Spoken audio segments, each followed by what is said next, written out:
So, hindi na siya sa banana. Isa kasipi nga kapid nga banana, hindi na.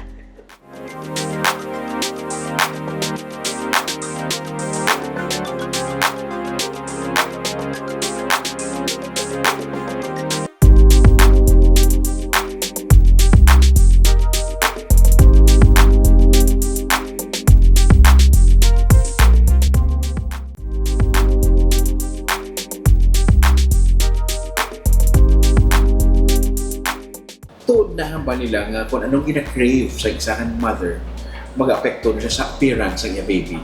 Kung ano yung ginapanamkon yung food. Of course not.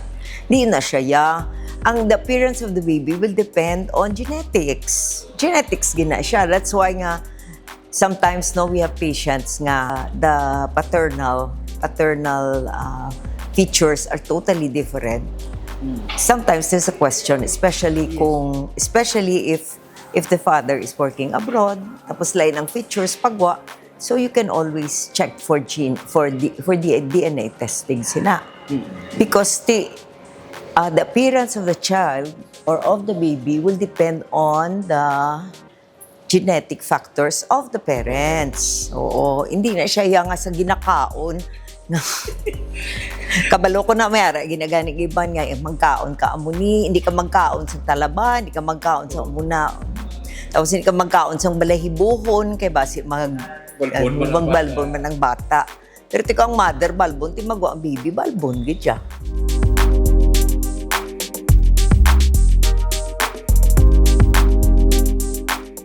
Dok, hindi, avoid kung pregnant ka daw, ma-avoid ka necklace, kaya basi magburambod ang pusod sa nanay sa liyog sa baby. Sa busong ko bala?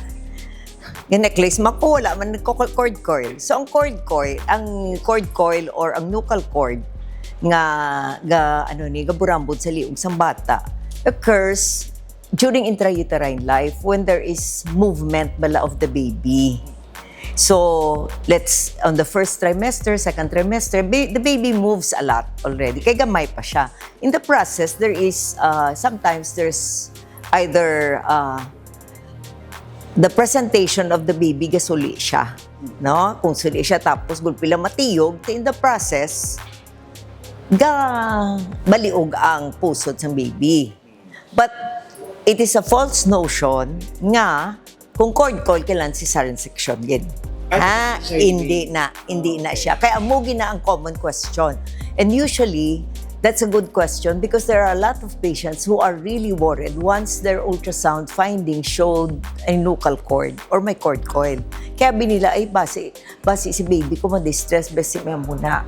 Not necessarily. Usually, we do things to prevent, to monitor if the cord coil or the nuchal cord would affect the baby. Most of the time, what causes, kung tight katama, especially during labor, nagidya, like manaog na bing baby, kag makuga, it will affect the oxygenation of baby. Amo nang ga-distress. Pero kung normal, nagidya nga wala gidya findings sa fetal heartbeat ng baby, it is not an indication. So, may ara iban, nga, ma-request sila, Dok, cesarean na lang ko, kay kulbaan ko ba si baby mo. We always tell them nga, kung may amo na, just monitor the fetal movements of the baby.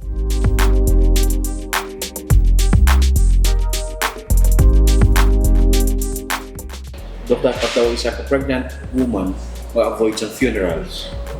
Hindi na tuod. Actually, as a Chinese, I'm Chinese, right? So, when I was pregnant, my parents, I'm 100% Chinese. They always tell me never go to funerals kay mausog ang bata. O hindi na siya tuod.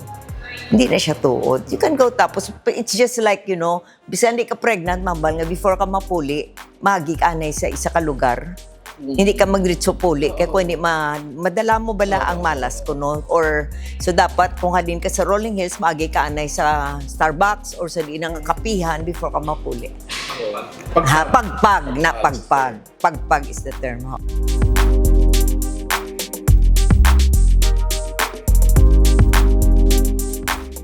Basta isa ko kang pregnant mother, may dark spots, meaning lalaki ang bata niya. Hindi Biskan kami, without ultrasound, we will not be able to predict the gender of the baby. The chance or the gender of the baby is the chance of whether it's a male or a female is 50-50. 50% na siya. So hindi na siya nga silingak may dark spots. The hyperpigmentation during pregnancy, no, is caused by the hormones that the woman produce during pregnancy.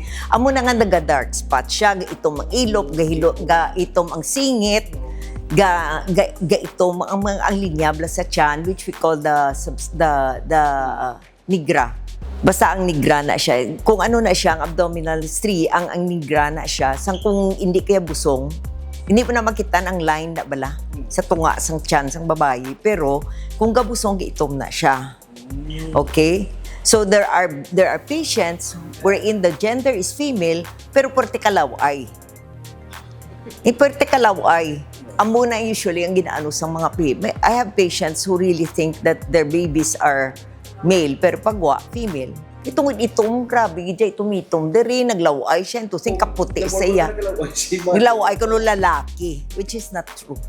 So, the gender can only be determined through ultrasound.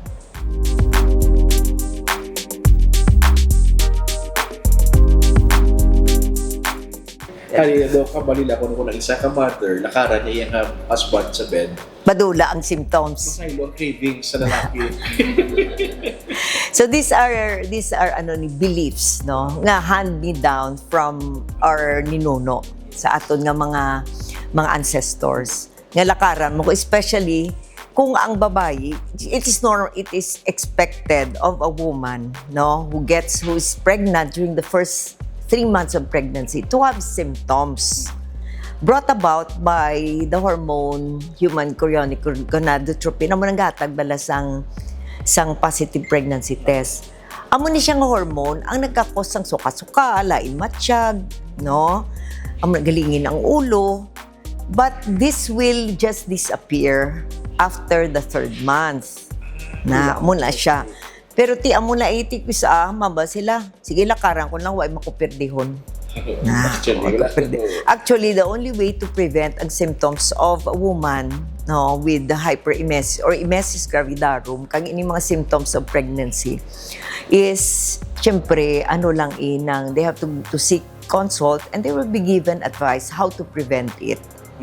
So may bulong na subong to prevent nausea and vomiting, galingin-lingin ulo muna. What I tell my patients usually, the more symptoms you have during the first 3 months of pregnancy, as long as your ultrasound is okay, is a good sign that the pregnancy is better.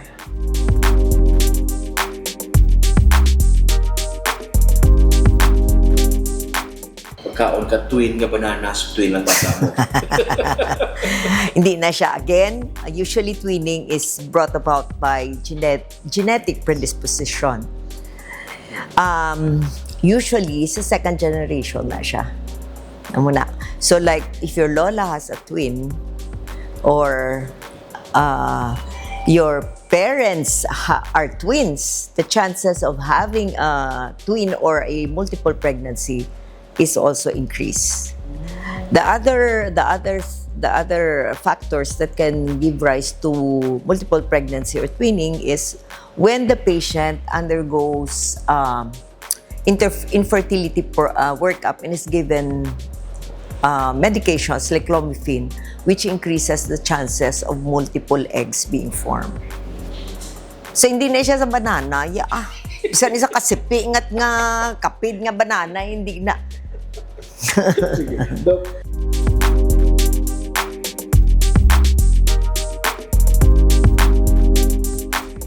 kung pregnant ka daw, bawal exercise, bawal magpalugog buhok, bawal hot bath.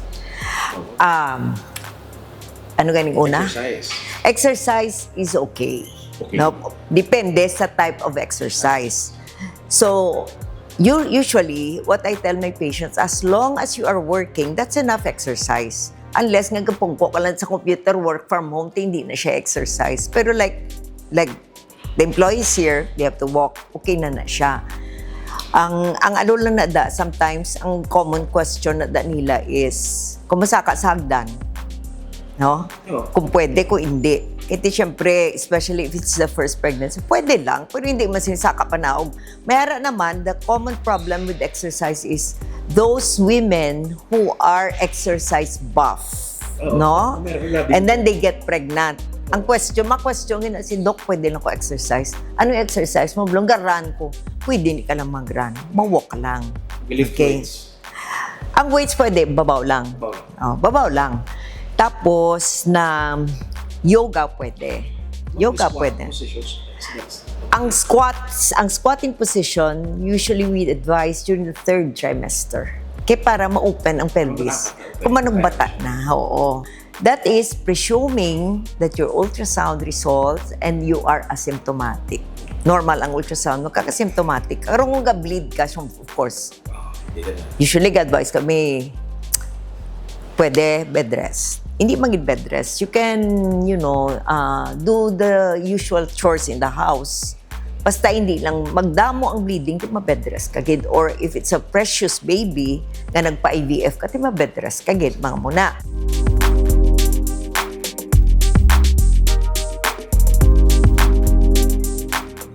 Hindi pwede. Hindi siya.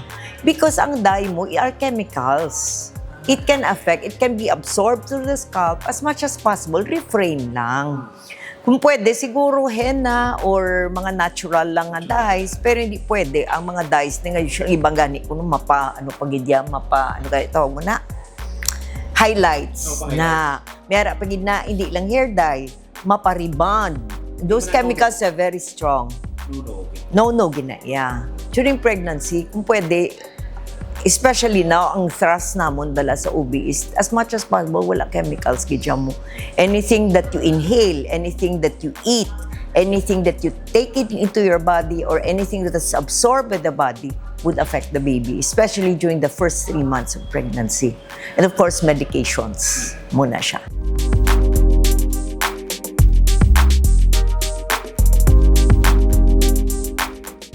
Dok, wala pagunting? Ay, pagunting wala yung problema. Gusto pakalbo ka.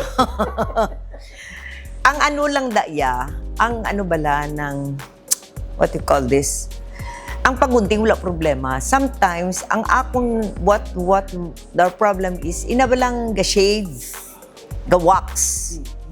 Na, usually ako I don't advise them. Kaya when you wax and you do shaving, that area it's open, the pores are open. So sometimes, kung gabusong ka, kadapat kadako sa imong paa, so hindi ka ginhawa. Sometimes, yeast infection, fungal infection, ang iban, may mga micro abscesses pa dira nga area. So kung pwede, clip lang, kunting lang.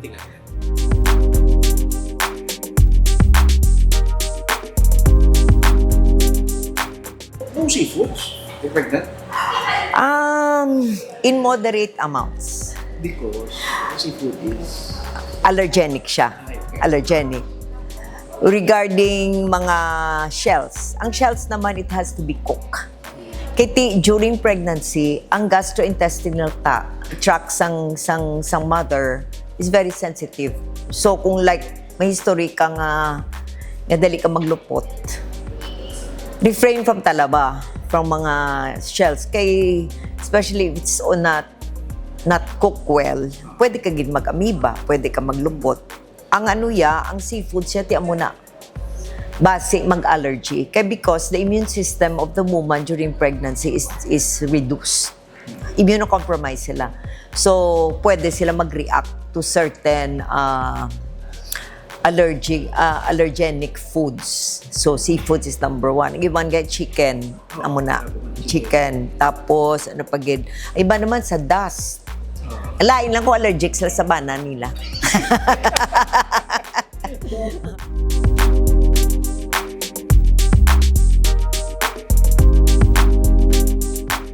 Last na lang daw, bawal coffee or tea sa pregnancy? Pwede.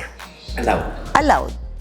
Basta hindi na siya mag-exceed 2 cups a day. Allowed siya.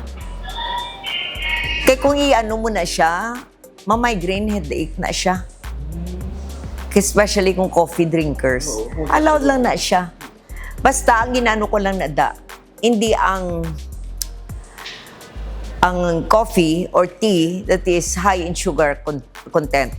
Okay. Amo na ang milk tea mo. No, mabaka, ay wala ko coffee milk tea lang ko. Pero ang milk tea that's why milk tea ba lang ang ginabaligya, you have 0, 30%, 50%, 100%. Okay. Dapat zero sugar lang siya. Kaya ang ano mismo, ang ginabutang na ada nila, balang powder na para may, for the flavor, it's already with sugar. With coffee, dapat black. Hindi ka mag 3-in-1. Mag-sugar ka, very minimal. That is on the premise that you are not diabetic. Kung hindi kayo diabetic, pwede ka lang isang cappuccino, pero no sugar gapon. That's always what I tell my patient.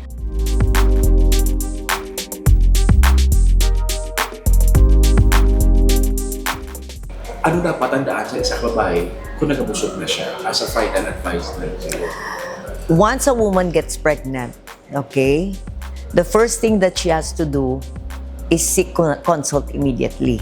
Okay, at the first missed period, kadto na siya dayon, or at first pregnancy test na positive, dapat makadto siya dayon sa OBGYN or even at sa health center kung wala gid, in order to find out whether the age of gestation, the viability, whether the baby is okay. Dapat, pag sa first prenatal pa lang, para kabalo siya nga may mga laboratory test na ubrahon. So, during prenatal, the first prenatal visits, we do certain tests. We request for certain tests in order to assure that the mother is okay. So, check kami for CBC, para kung anemic siya, ma-start na kami dahil. Ayun, urine analysis to check for UTI, HBs antigen for hepatitis B, your RPR for syphilis, and in some, and also HIV now. You know for a fact that now there's an increased risk. Yeah. For diabetics, at the first prenatal, we check for FBS, for the fasting blood sugar and the hemoglobin A1C, because it is common to have diabetes during pregnancy. And especially with a family history of diabetes in the family. So, muna siya. Test, and then, usually between 5 to 6 weeks. So, kung i-compute na namon, no, first prenatal, nag-positive ang pregnancy test, ma-check na kami for ultrasound. You should have the ultrasound in order to assure you that there's already a heartbeat. And the age, of course, for computation of the age of gestation of the baby. Para sigurado, kay sometimes, mayara na nga, 3 months, gali, wala gabot kay irregular. Tapos, pag ultrasound, pagkato sa imo, unik ina-examine, manamon. So, we will see whether the uterine size is appropriate for the last menstrual period. Kali na hindi. So, ipa-ultrasound, the ultrasound will help us kung saan ang expected date. So, pwede na nga, ang last menstrual period niya, 3 months ago, pero, pag-examine sa iya, hindi man idako, pero positive ang pregnancy test. So, we request for the ultrasound to confirm the age of gestation. May heartbeat na may amuna 3 months to ang last menstrual period, but the age of gestation ultrasound is only 6 to 7 weeks. So, may discrepancy. After that, so of course, they have to take they are given nutritional advice, okay? They have to take your vitamins. Usually during the first trimester, we give them folic acid. And of course, if they have symptoms of heartburn, we give them yung mga antacids. Okay? Kung grabe ginang suka, kung hindi maging grabe ang suka, there are medications in the market for that. Pero kung maggrabe na that they are not able to take anything, then we advise that to be admitted kaya para maibihan, kaya base ma-dehydrate. Tapos, lang na siya. First, it is mandatory that at the first missed period, masi-consult dayon. Tandaan nga mga laboratory test available sa Riverside Medical Center kag may basic package as low as 1,600 pesos. Mayara man diri sang ultrasound. Ang maternity package sa Riverside nagasugod sa 16,000 pesos ang normal delivery, samtang nagasugod naman sa 30,000 pesos ang cesarean section. Kag mayara man sang installment plano kung hulug-hulugan nga sistema na pwede ma-avail para worry-free na ang pagwa ni baby. For more inquiries, magtawag lang sa number sa screen.